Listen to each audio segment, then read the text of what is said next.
Bueno, muy buenos días para todos y para todas. Nos da mucho gusto estar compartiendo este conversatorio con quienes me acompañan.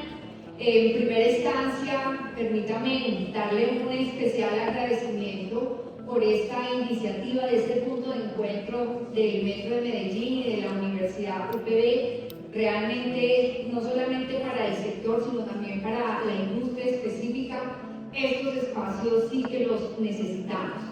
En segundo lugar, darles a todos ustedes una bienvenida a nuestros invitados también. Y el tema que vamos a abordar hoy es justamente todo el tema de la sostenibilidad y la innovación tecnológica de los BRT en Colombia. Para esto ya nos presentaron a nuestros invitados y básicamente quisiera darles un poco la metodología que vamos a desarrollar en este conversatorio. Hemos identificado tres temas importantes: un tema de gobernanza, un tema de sostenibilidad y un tema de innovación orientado hacia justamente el transporte. En estos tres temas vamos a estar justamente en un diálogo, y permítanme que una vez me voy acomodando, en un diálogo y un conversatorio en un tono muy franco, en un tono muy reflexivo, justamente aprovechando la experiencia de nuestros invitados. Hoy tenemos dos autoridades que nos acompañan: a Juanita como directora de la Autoridad de Transporte Regional del Valle del Cauca, a Viviana Tobón como directora técnica de la Secretaría de Movilidad de Medellín, y un ente gestor como es el Transmilenio, Pedro Gutiérrez. Entonces, bienvenidos, y ya con este preámbulo arrancamos con nuestro primer bloque temático. Este primer bloque temático vamos a hablar sobre el tema de gobernanza e institucionalidad. Y yo quisiera aquí, partiendo un poco de la experiencia justamente que tenemos de 25 años de recorrer en Colombia con la creación de la figura de los entes gestores. Pedro, ya tú nos compartirás esa experiencia, donde se crea esta figura justamente para entrar a controlar, a gestionar todo el tema del BRT y de los sistemas integrados de transporte. Pero digamos que una gran experiencia que nos ha dejado este modelo de gobernanza es que estos entes gestores se crean no con una fuerza vinculante de autoridad de transporte y de movilidad en nuestras ciudades, sino se crean simplemente para controlar ese modo y esa gran responsabilidad de llegar a también organizar la gestión de los sistemas integrados, con unas pocas capacidades técnicas. Y hoy el resultado de ver nuestros sistemas, nuestros entes gestores, pues en su gran mayoría están pasando una situación de crisis, de sostenibilidad muy compleja. 25 años de experiencia con este modelo de los entes gestores. Pero Colombia ha venido avanzando de una manera interesante, y es a partir de la creación de las autoridades regionales de transporte. Por eso la importancia que tenemos hoy a Juanita. Y creo que esa experiencia de caminar ya 25 años bajo esta figura, de no ser autoridad del ente gestor, pero que al final les tocó asumir una responsabilidad a ese nivel, es un poco la reflexión que queremos dejar, no solamente a nivel territorial, sino creo que también a nivel nacional. Y esto va a ser un poco como la conversación que vamos a tener, porque al final necesitamos que esa institucionalidad y gobernanza venga justamente desde una política pública a nivel nacional. Y nos estamos refiriendo específicamente a la unidad coordinadora, que le han entregado una responsabilidad muy grande de acompañar a los entes territoriales en este camino de lograr realmente sistemas integrados de transporte. Y justamente esta reflexión que vamos a tener con nuestros compañeros en mesa es porque esas autoridades que hoy se están creando van a tener ese gran desafío de cómo lograr llevar a integrar los diferentes modos de nuestros territorios. Con este breve preámbulo, Quisiera entonces arrancar contigo, Viviana. Viviana, que tú vienes de ser justamente de trabajar en el área metropolitana del Valle de Aburrá, hoy estás como secretaria técnica de la Secretaría de Movilidad. Creo que hay algo muy positivo y es que se conversan estas dos autoridades con una finalidad última de lograr avanzar en cómo lograr que Medellín, que es reconocido a nivel de América Latina y de muchos otros países fuera de nuestra región, como un sistema integrado multimodal. Yo quisiera específicamente preguntarte, Viviana, ese gran desafío que tienen de lograr integrar hoy a este TPC, al transporte público colectivo o convencional, bajo ese esquema completamente de un sistema integrado.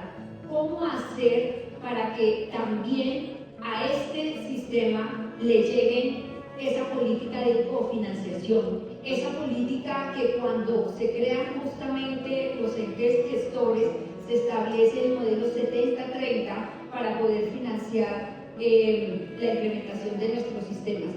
¿Cómo lograr que efectivamente ese TPC hoy haga parte realmente de ese sistema integrado, que puedan ellos también tener ese esquema de cofinanciación y cuáles serían esos criterios técnicos para lograr llegar a esa mirada pública? Muchas gracias. Bueno, en primer lugar es un agradecimiento profundo al Metro de Medellín, una empresa de la cual nosotros en Medellín, el Valle de Aburrá, nos sentimos todos los días orgullosos por abrir este espacio de discusión y más, pues creo que este es un panel absolutamente pertinente para los desafíos que tenemos en las ciudades. Muchas preguntas me aplicaron por cuál empiezo, pero no, yo creo que el tema está muy conectado y es central, porque nos plantea sobre el desafío que tenemos de la integración con los desafíos de la gobernanza. Y creo que el principal desafío que tenemos todos los que trabajamos en este apasionante multisector es tener sentido de realidad. Cuando digo sentido de realidad es desde la gobernanza y desde lo que tenemos que hacer. Desde la gobernanza pongo el caso de la ciudad donde estamos, Medellín, que es del problema como se conoce en el mundo de Medellín, pero en realidad Medellín es una gran ciudad metropolitana conformada por 10 municipios, unos más conurbados que otros, pero donde no hay uno no nota ninguna diferencia cuando pasa de Bello a Medellín, de Medellín a Envigado, de Envigado a Sabaneta. Y eso lo tiene muy claro el ciudadano.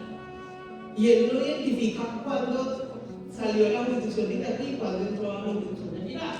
Porque además, como estamos con territorios tan entrelazados, por ejemplo, cuando en Medellín nos fuimos quedando sin espacio para construcción y para extensión de vivienda, la vivienda se fue yendo a los municipios más externos. Entonces, y eso cambió completamente la dinámica del mundo. Entonces, cuando digo que sentido de realidad, es que el gran desafío es entender que nosotros no podemos seguir llamando a Medellín a Itagüí y Envigado porque el ciudadano no lo entiende y no lo comprende. Y por eso cuando nosotros vemos como las grandes experiencias exitosas de los sistemas que admiramos, por donde arrancaron, fue por la consolidación de autoridades en la administración de la ciudad real, ¿cierto? París en el 68, Barcelona, el mismo Consorcio General de Transportes de Madrid. De alguna manera Londres también lo materializó finalmente con la creación de Transport por London, pero venía con una institucionalidad metropolitana muy fuerte desde hace mucho tiempo. Entonces, creo que el gran centro de realidad es entender que los límites administrativos son los que existen en la cabeza de los que trabajamos en la administración. Entonces, el ciudadano de Bosa cuando pasa a Bogotá ni sabe que el secretario de Movilidad de Bosa seguramente tiene unas grandes discusiones profundas con el secretario de Movilidad de Bogotá y con Transmilenio. Lo mismo en Cali, si pasa de Jamundí o de Jumbo a Cali, ni lo logro. Entonces creo que el gran desafío es ese, es poder entender que eso existe en nuestra cabeza, pero no en la del ciudadano. Y eso conecta con el gran desafío que tenemos nosotros acá. Y vamos a hacer una conversación franca de esas grandes críticas retrospectivas sobre lo que ha sido la política que empezamos a implementar por allá en el 2002 con el Compass 3260, que dio lugar a todos los entes gestores, a todos los sistemas cofinanciados. Y es que nos quedamos, claro, con una muy buena idea mejorar la calidad y la capacidad de los, digamos, de algunos sistemas de transporte a través de la implementación de los que es que el BRT era sencillamente una línea de 12, 13, 14, 15, 87 kilómetros por Bogotá, pero el gran desafío era lo que estaba por fuera. Y eso creo que es lo que hemos estado profundamente atrasados. En el caso del Valle de la Borra, que nosotros estamos muy orgullosos del sistema de alguna manera intermodal que tenemos, pero la realidad que tenemos es que el 50% de la demanda de transporte público depende del transporte público. Entonces eso de complementario, ni de residual, ni de remanente tiene nada. Es tan importante como el otro. Con además la particularidad que este transporte público colectivo llega a donde la gente, donde está la mayor demanda, donde tenemos las mayores zonas de generación de viajes en la mañana, que es una periferia, pero además donde viven las personas de estatus medio. Entonces, para no extenderme más, creo que el gran desafío es entender cuáles son los retos reales que tenemos. Desde la consolidación de la institucionalidad en la ciudad que es, no la que nosotros tenemos en la cabeza, sino la que es de los ciudadanos, pero además entender que nos parecen divinos los BRTs súper eficientes, pero el desafío es darle transporte de calidad, accesible e integrado a todo el mundo. Muy bien, gracias Vivi. Y justamente siguiendo un poco esa línea, Pedro, quisiera que nos compartas esa experiencia, sobre todo porque pues Bogotá un poco es ese modelo referente para el resto de nuestras ciudades, no solamente en Colombia, sino en la región. Cuéntanos de esa experiencia, esos desafíos que tuvieron que enfrentar ustedes para lograr esa articulación con la Secretaría de Movilidad como autoridad, pero que al final alguien tenía que asumir el liderazgo de empezar realmente a esa integración con el transporte convencional que arranca más o menos en el año 2010 a estructurarse y al 2012 cuando ya empieza ese camino. Hoy Bogotá realmente tiene el 100% ya de un sistema integrado, pero ese liderazgo, Pedro, y como decimos en un tono franco, ¿cómo ha sido esa experiencia y qué les puedes compartir sobre todo, no solamente a los demás gestores de BRT, sino también a las autoridades que hoy se están formando, de articular a todos estos actores en los diferentes niveles, Pedro? Porque fíjate que se suma, ¿no?, el modelo del transporte colectivo, pero entra también el esquema del regiotrano, y nos está acompañando nuestro querido amigo Orlandito, ¿cierto? Entonces entran nuevos actores al ecosistema y que al final, si hablamos de sistemas integrados multimodales de ámbito regional, el rol que tuvieron ustedes, los desafíos, cuéntanos un poco. Bueno, muchas gracias. De verdad es un honor estar acá, gracias al Grupo de Medellín, a la organización de este evento Movilia y a estas maravillosas mujeres con las que hoy comparto este escenario. Para nosotros desde Transmilenio es un honor estar acá, contar nuestra experiencia de 25 años, cómo hemos trabajado a partir de una gestoría que por naturaleza nos tocó, enfrentando una Bogotá compleja, una Bogotá dinámica, una Bogotá que cada día exige más necesidades para los usuarios, que al final son nuestro foco principal. Son muchas preguntas, Martica. Yo quisiera destacar algo a propósito de la introducción que hace Marta, y es la integralidad del sistema de transporte público de Bogotá. Realmente hoy en Bogotá se viaja con 3.200 pesos y se puede montar en 3 modos de transporte: en el cable, en el transnacional y en el Transmilenio, recorriendo absolutamente toda la ciudad en una franja horaria por un solo pago de la tarifa, y eso es supremamente importante, y eso no se hizo de la noche a la mañana. Entonces, lo primero que quiero destacar es que, como decía Vivi, ese sentido de realidad, ojalá pudiéramos generar estas experiencias a partir del deber ser, pero realmente a Transmilenio le tocó trabajar con lo que la tierra da, ¿no? Y empezar una gestoría y asumir una competencia que por su naturaleza no la tenía, pero que le tocó trabajar, integrar 100% el transporte público de Bogotá y hoy enfrentarse a las nuevas dinámicas tecnológicas y sociales que exige una ciudad como Bogotá. Yo creo, para, digamos, enfocar la respuesta a esta fase del panel, que los mayores retos que enfrentamos pues se reducen en uno, que es la continuidad de la política pública, que se despolitice del cambio de administración cada 4 años. Y esto no es menor, porque con eso vamos a tener tres cosas básicas para garantizarle un servicio público esencial de transporte público a los usuarios, transporte a los usuarios, perdón. El primero es vamos a tener una seguridad en la gobernanza, y no me estoy refiriendo en ninguna manera al sistema político, me estoy refiriendo a que la gobernanza, independientemente del partido político que esté, en cierto momento o de tiempo en tiempo, va a mantener esa política pública que garantice esos principios y recaiga en el usuario. El segundo es que sean políticas públicas a largo plazo. Cada administración viene con su política pública y gran parte de la administración o de los gobiernos nos dedicamos a compatibilizar esa política pública, a negociarla, y cuando ya es hora de ejecutarla, llega el otro gobierno. Transmilenio fue creado en el 99 y el COMPES que lo sustenta decía que el BRT iba a tener 388 kilómetros. Hoy tenemos 117, y eso es por falta de una gobernanza segura, por falta de una política pública a largo plazo. Y el tercer elemento que nos va a dar esta continuidad es una adecuada gestión de roles. Transmilenio hoy le tocó asumir una situación que por su naturaleza no es la de gestor, que es ejecutar y operar un sistema de transporte público. Y estamos tratando de articular ese dinamismo con las diferentes entidades, porque acá no es una autoridad de transporte, acá son autoridades del orden regional, del orden territorial y del orden nacional. Y si no logramos ese dinamismo, esa articulación, esa sinergia entre entidades, jamás vamos a lograr, con el adecuado rol, poner ese grano de arena para prestar un servicio público de transporte esencial. Perfecto, Pedro. Y yo me voy a coger esto último que tú mencionas para hacerte la pregunta, Juanita.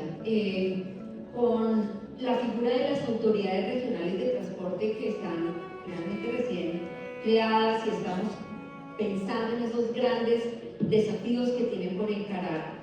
Ahí te quiero preguntar, Juanita, es ¿qué estrategia, cómo están visualizando el que tú como autoridad puedas entrar realmente a coordinar, a articular de una manera sistémica, además, a todos estos modos, ¿no? La parte férrea, que ya lo veíamos ayer, de todo lo que vienen avanzando, todo el BRT, que ya tiene una historia del MIO, y que el MIO fue uno de los sistemas en Colombia, el primer sistema como sistema integrado que arrancó en su implementación, y hoy no sé la evaluación si realmente llegó a ese 100% de integración, creo que no, pero fíjate que son esos retos que tienes, cómo lograr conversarte con las autoridades municipales e intermunicipales del Valle del Cauca, y al final todos converger en una visión planificada y estratégica del territorio metropolitano. Pues otra pregunta más, creo que no muy fácil, pero está el arte un poco de esta experiencia que has escuchado de tus compañeros. De acuerdo, Martita, y arranco también agradeciendo a Metro de Medellín, a la universidad, pero también a cada uno de ustedes, a cada uno de los que está aquí. Somos caras conocidas que llevamos años trabajando en el sector transporte, años, y que estemos aquí significa, Pedro, que queremos hacer una adecuada gestión de los errores, que queremos comentar, queremos aprender de las vivencias de cada uno de nosotros para no cometer los mismos errores. Yo le digo mucho a mi equipo, podemos cometer nuevos errores, seamos creativos en cometer errores, no cometamos los mismos que ya se han cometido en otros lados. Entonces, yo sí creo que aquí también tenemos que valorar el hecho de que estamos todos nosotros aquí repensándonos, viendo cómo es que tenemos que mejorar, qué tenemos que hacer nuevo o diferente para tener desafíos nuevos. No podemos mantener los 25 años con los mismos desafíos, ¿cierto? Bueno, entonces, primero quería decirles eso. Segundo, decirles que yo en este momento tengo ese honor de dirigir esta autoridad regional de transporte. Esto es un esquema innovador, esto es un esquema asociativo de 5 entidades territoriales, y nuestro eslogan, esta es la Autoridad Regional de Transporte del Suroccidente de Colombia, Movamos Región, y nuestro eslogan es Movilidad Regional sin Fronteras. Y eso tiene todo que ver con lo que vos acabas de decir, Viviana, porque nosotros no solamente el usuario no siente las fronteras, sino que nosotros institucionalmente no deberíamos sentirnos tampoco. ¿Sí? Por supuesto que tenemos roles, por supuesto que los entes gestores tienen unos roles fundamentales, que los entes gestores tienen ese rol de hacer, del día a día, de salir y contratar. Son contratos billonarios que tienen que gestionar los entes gestores.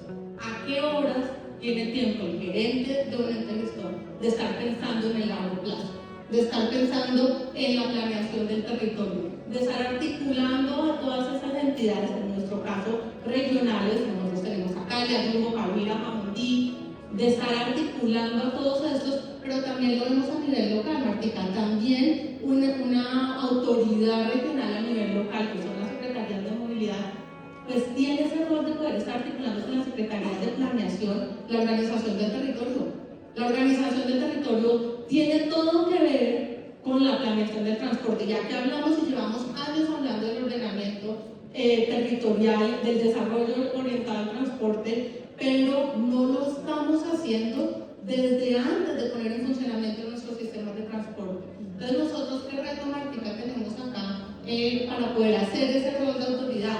Uno, sentarnos a trabajar en equipo. ¿En equipo? ¿Con quién? Con el ente gestor. ¿Con quién? Con la Secretaría de Planeación de cada uno de los municipios, con las autoridades locales. Creo que nos está sobrando un poquito voy a decir, ¿y vos me dijiste que habláramos franco? Que nos está sobrando un poquito de ego a todos. Nos está sobrando un poquito de egocentrismo a todos y tenemos que poder soltarnos de eso para trabajar juntos y que de verdad generemos valor. ¿Para quién? Pues para el usuario. Es que ninguno de nosotros está acá por su empresa o trabajando para su mandatario que está por esos 4 años. Estamos acá todos trabajando para el usuario. Y si nos soltamos un poquito de ese egocentrismo, seguramente vamos a potenciar nuestra labor diaria, que es precisamente potenciar si logramos articularnos. Entonces, acá, Martica, creo que el gran reto que tenemos todos es poder trabajar juntos.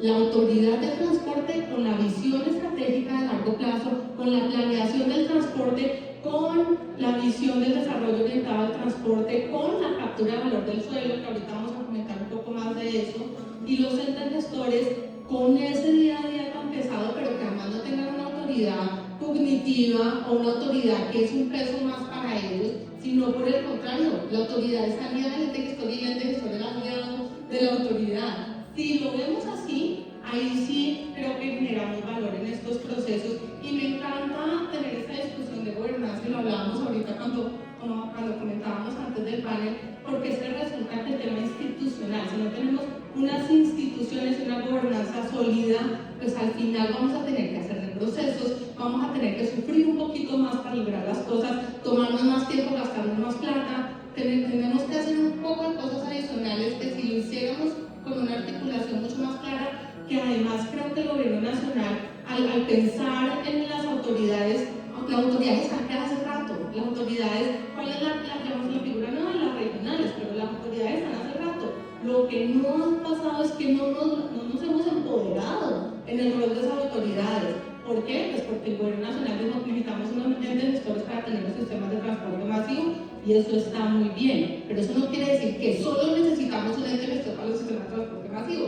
Necesitamos un ente gestor que esté de la mano con la autoridad. Tenemos que dejar de ignorar las autoridades y tenemos que generar esas capacidades técnicas que con entes gestores como Transmilenio, donde también tuve el orgullo de trabajar allí incluso con Martica, con esa fortaleza técnica que tiene Transmilenio, esa fortaleza técnica que tiene Metro de Medellín, esa fortaleza técnica también la deberían tener las autoridades. Y ese es el reto, Martica, que tenemos nosotros en este momento.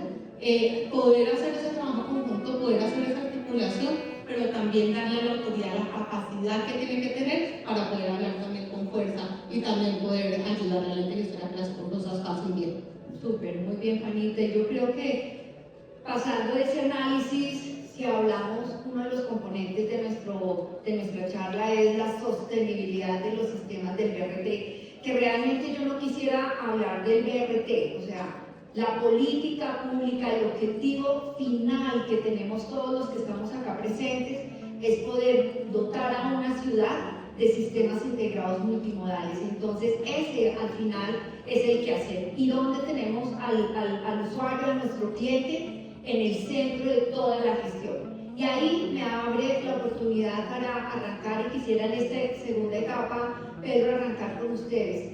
Es si empezamos a analizar la sostenibilidad de una política de movilidad urbana sustentable para nuestros territorios, tenemos que verlo dentro de las tres dimensiones, ¿no?, que son interdependientes.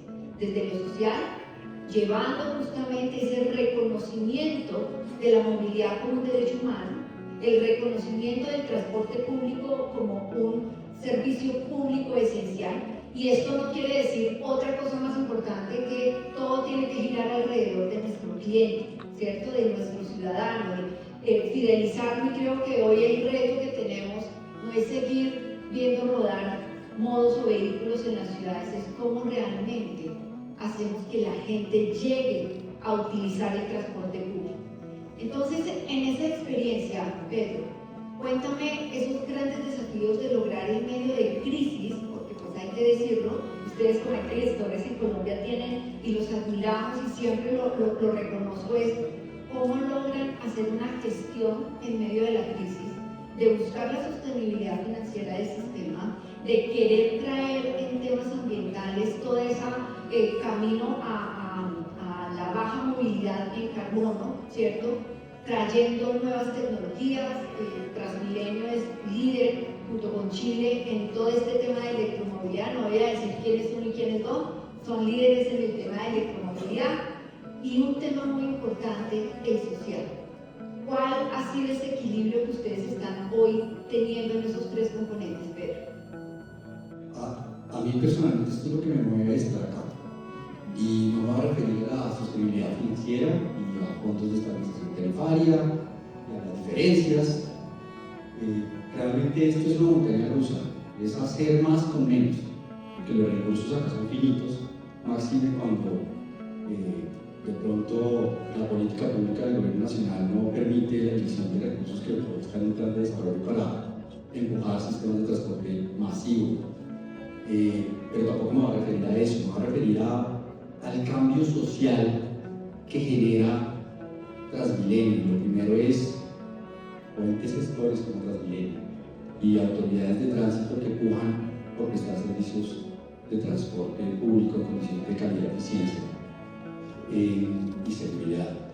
Y es que desde nosotros, desde nuestro punto de vista, hemos tratado de cambiar la dinámica de que somos unos prestadores de un servicio público de transporte.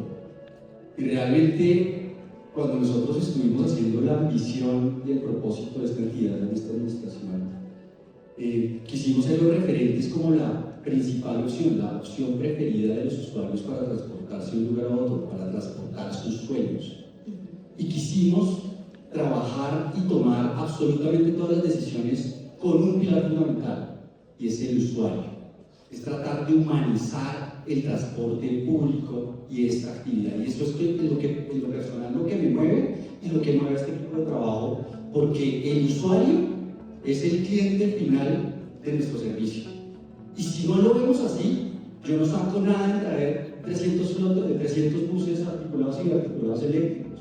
Yo no saco absolutamente nada gestionando sistemas interoperables de recaudo. Si yo no le llego a la puerta de la casa al usuario a satisfacer su necesidad, a permitirle cambiar una frecuencia o poner un paradero, que el usuario no le toque caminar 200 metros en una situación insegura.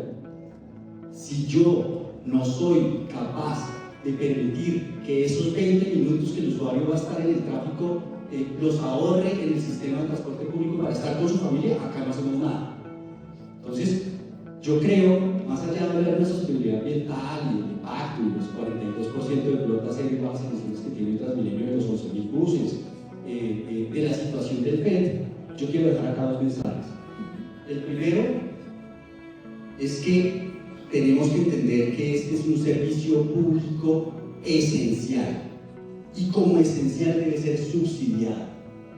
Y acá esa diferencia que tenemos entre lo que paga el usuario y lo que cuesta mover un usuario en unas condiciones como las que hoy Transmilenio presta, y esa discusión debe zanjarse a través del entendimiento de que este es un servicio público esencial. Y dos, que todas las decisiones que tomemos tengan un impacto social, que le lleguen a la puerta de la casa al usuario, que es lo que nos debe. Muy bien, Pedro. Y bueno, yo creo que también hay una experiencia importante en el esquema de financiamiento. El gobierno nacional ha venido avanzando y yo creo que Colombia es uno de los países que tiene un bloque normativo muy interesante en las nuevas fuentes de financiamiento para respaldar esta política de movilidad en Colombia. Yo quisiera, Juanita, aquí preguntarte, ya pasaremos con Vive, pero en el caso específico de las autoridades regionales, lo veíamos ayer en el conversatorio que se tenía del equipo de Férreo, ¿cierto? Es cómo lograr que desde la estructuración misma de no solamente la institucionalidad de la gobernanza, en tu caso como autoridad, sino también de los proyectos que ya vienen en camino, ese diseño, se conciba alrededor de esa armonía que tiene que estar entre el desarrollo del territorio versus todo el desarrollo de los planes estratégicos de movilidad. Para un fin específico, cómo lograr captura de valor del uso del suelo en la explotación de toda la infraestructura que va a venirse, sobre todo la infraestructura pesada de los nuevos férreos, y con toda la expansión que se quiere. Entonces, ahí cuéntanos un poco esa mirada de cómo lo estás dimensionando en términos financieros. Pedro ya nos enfocó el tema social, magnífico, estamos en la misma línea, Pedro, pero cuéntanos esa mirada retadora, además, que no es para nadie un secreto después de la pandemia, el gran reto que estamos viviendo es cómo hacer sostenibles los sistemas, sostenibles financieramente los sistemas de transporte, y ni se diga acá en Colombia cómo está la compleja situación de los masivos. Entonces, cuéntanos desde tu rol. Gracias, Martica. Bueno, las autoridades de transporte, como saben ustedes, son esa entidad que también, entre otras, está encargada de gestionar los fondos de estabilización tarifaria. Tenemos, por plan de desarrollo de las autoridades regionales, también un rol frente a la captura de valor del suelo y frente al desarrollo orientado al transporte. ¿Qué creo yo y en qué estamos trabajando nosotros? Que no nos puede pasar en los territorios lo que pasa aquí con el efecto Niquía. El efecto Niquía del que tanto habla Tomás. Tenemos una infraestructura de transporte que construimos y vemos cómo los privados sacan plata de esa infraestructura porque generan todos los desarrollos relacionados con la misma. Y desde el sector público, pues estamos como sentados esperando a que el ente gestor se encargue de hacer eso, más todas las 503 cosas que tiene que hacer. Entonces, no, es en realidad, en mi opinión, y de acuerdo con lo que vemos en el plan de desarrollo, es la autoridad de transporte la que tiene que ponerse la camiseta y desde ya, la operación de nuestro tren de cercanías, por ejemplo, está prevista para dentro de 8 años, iniciar operación. Pero yo no creo que debiéramos estar ni dentro de 5 ni dentro de 7 años hablando de esto, sino ya. Entonces estamos en este momento nosotros también haciendo con los planes de ordenamiento territorial las gestiones pertinentes con cada uno de los municipios de nuestro territorio para que las herramientas normativas queden incluidas en los planes de desarrollo.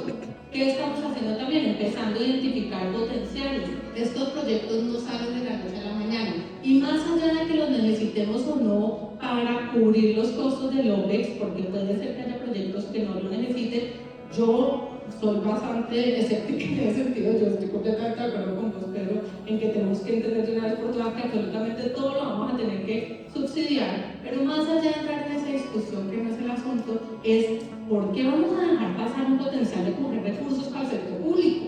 No tiene ningún sentido. Tenemos que ir a capturar todos los recursos para que podamos conseguir. Entonces yo creo que ese es un rol importante de la autoridad, porque además la autoridad es la llamada a garantizar que hayan los recursos suficientes para prestar una buena calidad de servicio en condiciones de calidad, de accesibilidad, en todas las condiciones que todos conocemos. Pero si no tenemos las autoridades, si nos pasa en Cali, por ejemplo, tenemos el mío, que preguntabas por el mío logró una cobertura importante, Martica, pero también se ha tenido que recoger por falta de sostenibilidad financiera.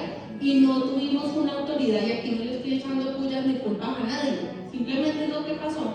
No tuvimos una autoridad gestionando que se existieran los recursos, sino que simplemente nos quedamos un poquito con que el ente gestor gestione, estructure, vaya y haga, y lo hizo, y de hecho en Cali fuimos pioneros en muchas de las fuentes de financiamiento que nos propuso el plan de desarrollo, y lo hicimos, lo estamos implementando, pero en muchas no, porque no estuvo la capacidad allí. Entonces sí creo que en el caso de nosotros en Cali, habría sido la autoridad de transporte la que tendría que estar allí gestionando este asunto de las fuentes, en el caso de Bogotá, la Secretaría de Movilidad, y en el caso de la región, pues la autoridad regional de transporte. Entonces es eso, Martica, que yo sí creo que tenemos que las autoridades, que no estamos en un día a día fuerte, porque o tan complejo como gente tener un contrato de estos tamaños, pues sí tenemos que estar viendo a Regiotrans debería tener en este momento una autoridad regional, como una autoridad, como sea, viendo cuáles van a ser las fuentes de financiamiento para que cuando llegue el momento de operar no esté faltando el recurso y no tengan que ir a ver si el gobernador que esté en ese momento o gobernadora está dispuesto a entregar recursos o no.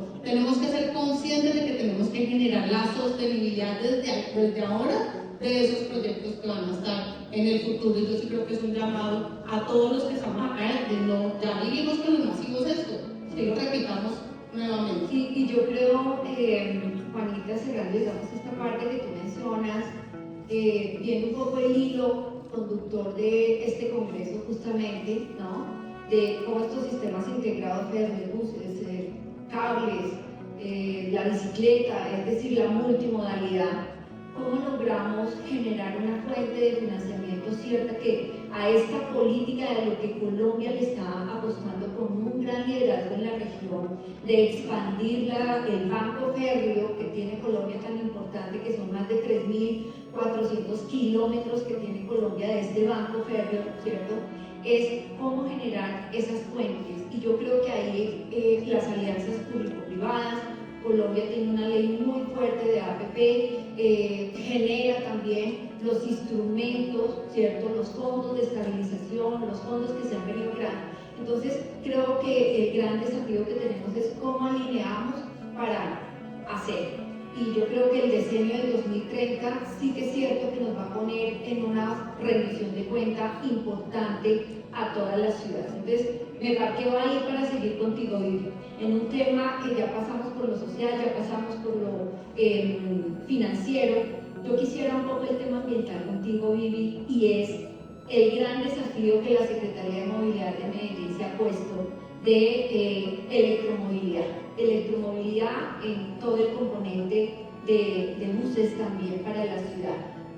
¿Cómo están pensando ese apalancamiento de apoyar al TPC hacia ese gran desafío de lograr realmente caminar Medellín en esa descarbonización? El tema de la electrificación, lo que estamos viendo que tiene todo que ver con la sostenibilidad potencial. Pero yo no quiero perder este espacio, porque no me va a sacar de la discusión de la sostenibilidad financiera, porque en eso no quiero poner temas sobre la mesa. Para llegar ahí. Nosotros pasamos, si uno viera, digamos, como la línea de tiempo de implementación y la visión de la política pública, pasamos de defender a Mentiras, que los sistemas debían ser autosostenibles.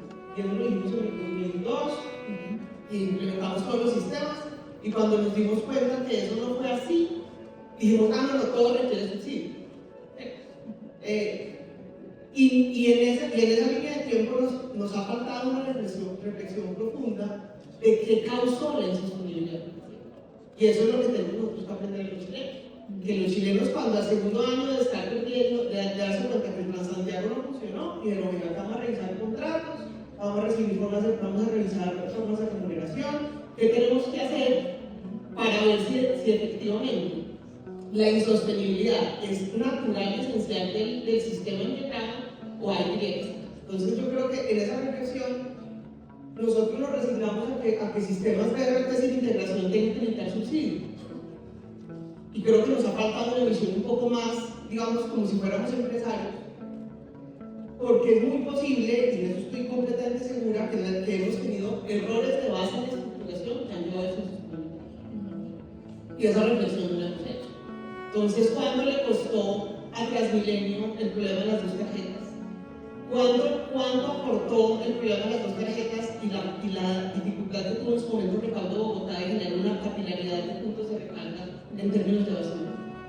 Los que vivimos, pues, y yo que estudié en Bogotá, uno se subía por el bus tradicional y mandaba su billetico de 5.000 y a usted le devolvían el cambio. O sea, la cultura de pago de Bogotá era impresionante. Entonces, ¿cuánto le ha costado al SITP la evasión? ¿Y cuánto contribuye eso hoy a la sostenibilidad? A los 3 billones que le mete Bogotá, estamos en 3 billones de pesos de subsidio, ¿cierto? ¿Cuánto le ha costado a ciudades como Barranquilla, por ejemplo, cuando tuvo un porcentaje de pasajeros alimentados altísimos? Un pasajero que pagaba una vez, su tarifa era una vez, pero la tarifa técnica para moverlo era operación alimentadora y operación troncal. ¿Cuánto nos ha costado, cuánto nos está costando hoy la falta de políticas y de afrontar la realidad con el tema de las motocicletas y de las plataformas? Entonces, casi que si nosotros no hacemos esa reflexión, lo que vamos a hacer es levantar una cantidad de plata que se va a ir, digamos, a un negocio donde hace un banco que se le está saliendo el agua por todos lados. Porque nosotros estamos también teniendo problemas de ingresos. Porque no somos capaces de tener desde las autoridades una planeación ajustada buscando los pasajeros. Nosotros aquí tenemos unos casos donde simplemente con leer la necesidad del pasajero, hacer ajustes en rutas, hacer ajustes operacionales para su paz, hemos en rutas ganado. Hay una ruta donde tenemos una solicitud en la alimentación desde el 2016 para llegar a la universidad. Muy poca voluntad política, digamos, y capacidad de entendernos entre las autoridades para lograrlo. La logramos materializar en octubre y la ruta hoy subió el 100% de los pasajeros movilizados. Entonces, ¿qué no estamos haciendo también desde la gestión para llegar allá? Y claro que van a ser importantísimas las fuentes alternativas, es importante diversificar, que el peso del transporte público como un servicio público esencial no lo cargan únicamente los beneficiarios, sino también los indirectos, quienes contaminan, que haya fondos públicos, claro que sí. Pero a mí me asusta mucho la discusión de pensar que un sistema, por ejemplo, como Barranquilla, por sí mismo necesita el subsidio cuando no ha hecho la tarea de integrar lo que está afuera. ¿Cierto? Bogotá, digamos, es otra historia. También Bogotá es de la reflexión del nuevo modelo, pues, de separación de concesión de provisión, que todos sabemos que hizo más costoso de alguna manera la adquisición de la flota, pues eso también tiene una responsabilidad de los 3 billones. En fin, yo creo que es una reflexión que nos debemos como país, porque si no vamos a terminar aplicando los remedios equivocados porque tenemos un diagnóstico equivocado. El gobierno nacional le tiene que parar bolas al tema de las plataformas. Ya. O sea, Medellín no era una ciudad con mototaxismo, está llena de mototaxismo. Y no es un problema de las autoridades de tránsito, no tienen herramientas para controlarlo. Y hoy, por primera vez, que no sé si se habló hoy, el metro está empezando a funcionar con un servicio integrado, con política de integración, con velocidad comercial. ¿Y por qué lo está perdiendo? Porque hay aplicaciones de motos que llevan a las personas por 5.000 pesos y la gente valora el metro. Entonces, compita con eso, pero entonces el problema no puede seguir siendo únicamente las autoridades locales y las autoridades de tránsito. En fin, yo creo que esa es la reflexión y es muy importante hablar de las fuentes de ingresos, pero también entender que la ecuación financiera nos está cerrando y que hagamos lo que tengamos que hacer. Es posible que después de haber revisado digamos los 1.500 unitas subsidio, háganlo, porque si no vamos a estar generando una cantidad de fuentes y de alguna manera manteniendo un sistema que puede ser, o digamos un negocio que puede ser un poco más sostenible desde lo financiero. Y entonces ahí cierro con el tema eléctrico. Nosotros hoy de alguna manera lo estamos viendo como una forma de ayudar a cerrar. Digamos hoy ya pasamos la etapa de estar pensando si la autonomía nos daba, si los buses eran realmente confiables. Creo que hoy ya hay suficiente información que nos demuestra que hay una reducción importante en los costos de operación cuando hablamos de movilidad eléctrica, más allá de las virtudes que tiene desde lo ambiental. Nosotros le estamos apostando a eso, pero sabemos que todavía no nos cierra ese alto CAPEX, todavía ese OPEX no logra compensar ese alto CAPEX, ayudar a comprar. Hay que ayudar a comprar y ahí es donde nosotros estamos pensando en qué fuentes alternativas implementamos para ayudar a apalancar a ese 50% de la demanda que nos necesita, que son los que dependen de la Sí, por favor. Una interpelación corta y claro, me parece muy valioso lo que está diciendo Viviana y es, creo frente estoy de acuerdo que uno, tenemos que ser eficientes, no se puede subsidiar la ineficiencia. Dos, tenemos que trabajar juntos para tener más pasajeros. Competir con eso que vos acabas de decir es imposible y en Cali sí que estamos sufriendo de eso. Y competir con la moto, énfasis en la moto. Ahí tenemos que ver qué hacemos porque estamos perdiendo pasajeros a razón de nada, a razón de que el pan se mata. ¿Sí? Pero yo creo que las fuentes, más allá de que la necesites solo para la operación, las tenés que explotar. Porque esta es plata que le sirve al Estado, ya sea para cubrir el OPEX o ya sea para una nueva línea, para una ampliación, para lo que sea. O sea, yo creo que no podemos. Y las fuentes, y lo hemos discutido con muchos economistas también, que dicen, pues las fuentes no son la panacea. Bueno, de acuerdo, no son la panacea, pero es plata que estamos dejando de percibir y que nos sirve un montón. Entonces, quería hacer esa interpelación también para que no se nos pierda en el tema de la importancia de las fuentes. Si te cuéntanos. Falto yo. No, estoy de acuerdo con Viviana, pero yo creo que no es ni lo uno ni lo otro, es la suma de las dos cosas, sobre todo para sistemas integrados como lo son Bogotá. O sea, al principio con 2 líneas, con 2 rutas de vertederos troncales, el sistema era autosostenible, ¿sí? Pero teníamos 2 rutas, ¿no? Hoy son 11 rutas, tenemos 11.000 buses, 7.000 buses que son zonales. Asumimos el 100% del transporte convencional en Bogotá y eso cuesta plata. ¿Por qué? Porque toca formalizar el empleo. ¿Por qué? Porque el servicio público no lo presta el hombre camión, que iba a dejar a su niño al colegio, a su esposa al trabajo, hacía mercado, trabajaba 16 horas diarias sin condiciones laborales. Y esto cuesta 3 turnos. La inclusión financiera, y eso cuesta plata. Nosotros trabajamos día a día por la eficiencia. Tenemos hoy 5 fases y les digo que las últimas 2 fases, la fase 4 y la fase 5 de Transmilenio, zonal y troncal, son las más eficientes en términos operacionales y financieros. La fase 3 es la más costosa en términos operacionales. Eso quiere decir que hemos logrado una maduración y hemos logrado eficiencias operacionales y financieras para prestar un servicio público de calidad. Y tú ponías, Viviana, el ejemplo de Chile. Chile tiene una experiencia súper bonita y es que elevó el subsidio al orden nacional a nivel de ley. Ellos no sufren año a año para que se cubra el déficit en función del gobierno de turno. Ellos lo tienen garantizado y es mucho más que el de Bogotá. Está en el 55% cuando Bogotá tiene el 50%. ¿Sí?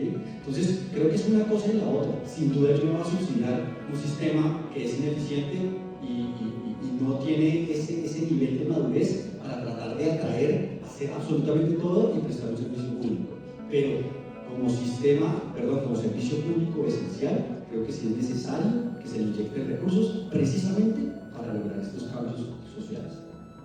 Bueno, me queda decir muchas gracias a Juanita, Vivi, Pedro, a todos ustedes por haber atendido este conversatorio. Les agradecemos mucho y creo que honrando los tiempos hasta aquí dejamos. Quisiera por favor que me acompañen con un aplauso para nuestros invitados.